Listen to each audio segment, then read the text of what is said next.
Some reflections show more than what's in front of you. My name is Clara, and tonight the city feels too close.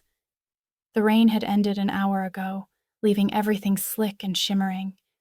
I came up to the rooftop pool just to clear my head, to float, breathe, and forget that I design buildings I don't believe in anymore. The water was still warm from the day, tinted with the faint smell of chlorine and ozone. Neon from the nearby hotel sign blinked pink and blue against the surface. I slipped in quietly, the noise of the city falling away beneath the hum of the pool lights. Halfway through my second lap, I heard music, a slow rhythm, deep and echoing, like it came from under the tiles.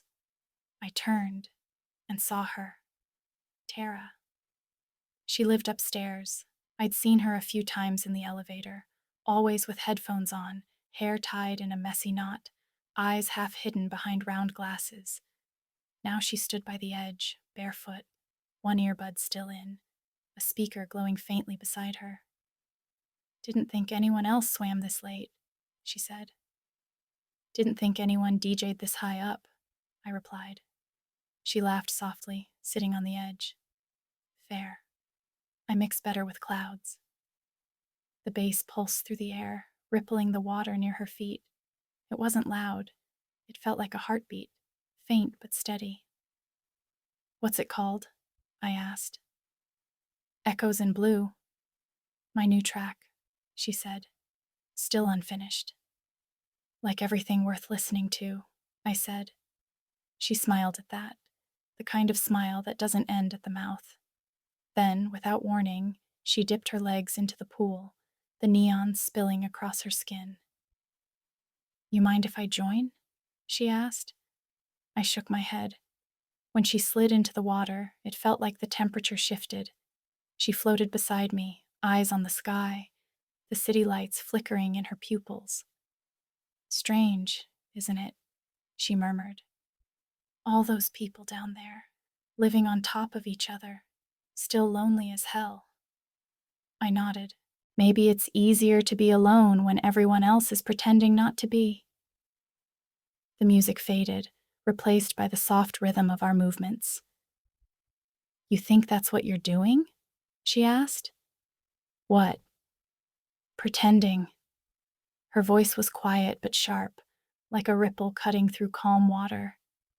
I wanted to answer, but the reflection of her face in the pool distracted me. Two Taras staring back, one real, one trembling in neon blue. And somehow, I couldn't decide which one I was looking at. The track kept playing, a low, looping rhythm that sounded like rain underwater. Tara's speaker blinked blue and pink, keeping time with our movements. The city hummed far below, but up here, it was just us, two strangers suspended in the middle of sound and silence. "You ever wonder what people see when they look at you from down there?" she asked, nodding toward the streets. "I try not to," I said. "I'm better at drawing buildings than being inside one." Tara smiled faintly. "So you build walls to hide behind them." I laughed softly. "And you make noise to drown out your thoughts." Touché. The rain started again, barely, just a mist, and the drops made small circles on the surface of the water. Tara tilted her face upward, eyes closed, letting them hit her skin. "I love this," she whispered, "when the world forgets how to be loud." Something in her voice lingered, raw, unscripted. "You live right above me," I said after a moment, "but I didn't know your name until now." "That's modern life," she said. "You can hear someone's footsteps every night and still not know who they are." Her words echoed in the humid air. The pool lights flickered, the color shifting from turquoise to deep blue. For a second, everything felt slower. The rain, the sound, even the city's pulse beneath us. Tara swam closer, her reflection merging with mine until the water made us look like two versions of the same person. "Funny," she murmured. "We both came here to be alone." "And failed miserably," I said. She laughed, a quiet, breathy sound that barely reached the air. Maybe that's what it's supposed to be. Not avoiding people, just finding someone who feels like silence. I looked at her, really looked, the neon lights dancing across her glasses, her expression calm but alive, like a storm that finally found its rhythm.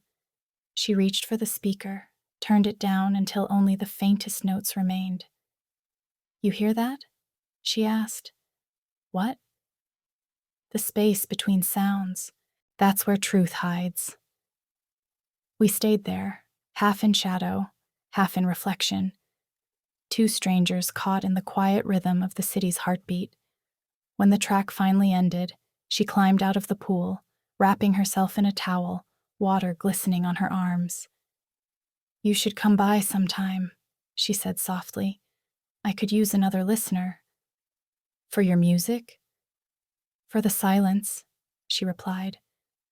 And then she was gone, the door closing with a soft metallic click, the echo swallowed by the hum of the lights. I looked down at the water one last time. Two reflections shimmered back, mine and hers, still overlapping, refusing to separate.